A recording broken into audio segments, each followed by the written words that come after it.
from my end, kasi interesado talaga. I really wanted to know kung ano ang reaksyon ni Mr. Senator sa proposal ng COMELEC for an automated election. Kasi sabi ng COMELEC, ready na kami. Nothing could stop us. Nandyan ang budget. Kaya lang ang suspicion ng iba, Mr. Senator, baka itong computerization and automated, ito na maging daan para lalo maging high-tech ang dayaan sa eleksyon. Kasi sabi daw nga nila, sa computer, Senator, garbage in, garbage out.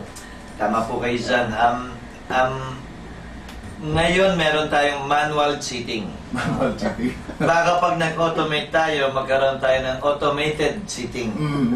Ngayon, retail po yung cheating pa isa-isa. Pag automated na, baka wholesale na yung cheating. Ilang punto po?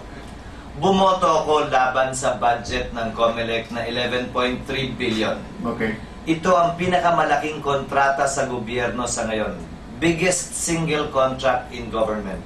Kaya maraming naglalaway na dito sa 11.3 billion na gustong matuloy talaga ito.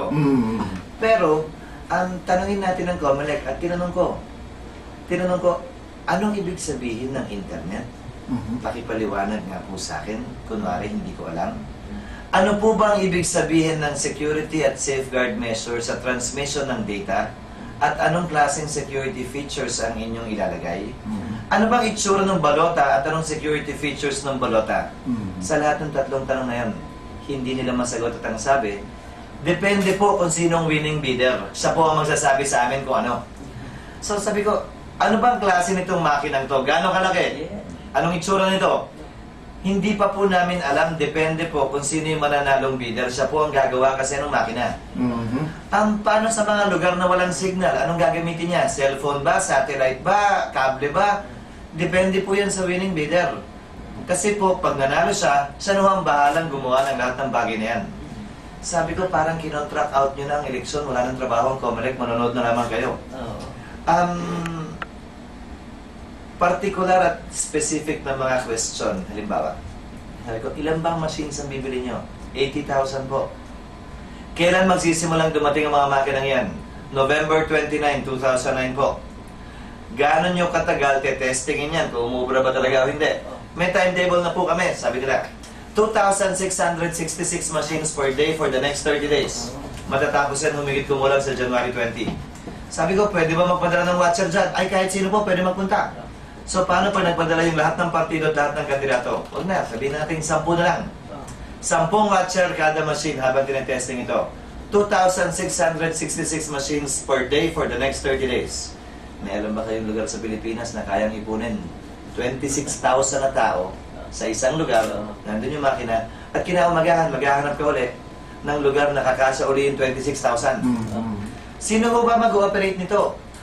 Titrainingin po natin yung mga teacher. Ilang teacher po ba titrainingin natin? 320,000 teachers. Gano'ng katagal ho yan titrainingin? 2 linggo. Saan po ba, paano at kailan nyo titrainingin yan? Hindi pa nila natatime and motion itong mga bagay na ito. At ang kinakatakutan ko, dinidesenyo yata ang programa para talaga pumalpak. Hindi ako against automation. Pabor ako sa automation pero gawin natin ang tama. Ano po yung tama? I-pilot area na muna natin. 2 syudad sa Luzon, Visayas at Mindanao, 2 probinsya sa Luzon, Visayas at Mindanao. Tapos tingnan natin, maganda nga ba talaga yan o hindi? Pangalawa, gastusin natin yung pera para malinis muna yung voters list at i-biometrics ang kada botante. Sabi nyo nga Lola, garbage in, garbage out. Hanggat hindi malinis ang voters list, madumi pa rin ang halalan. Dahil makakaboto pa rin kung sakasakali, yung mga hindi pwedeng bumoto, yung puno, yung bato at yung patay.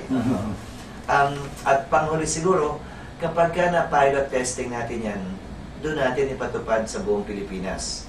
Alam niyo ba na sa buong Pilipinas, sa buong mundo, tayo ang kauna-unahang bansa na magawa 100% automation.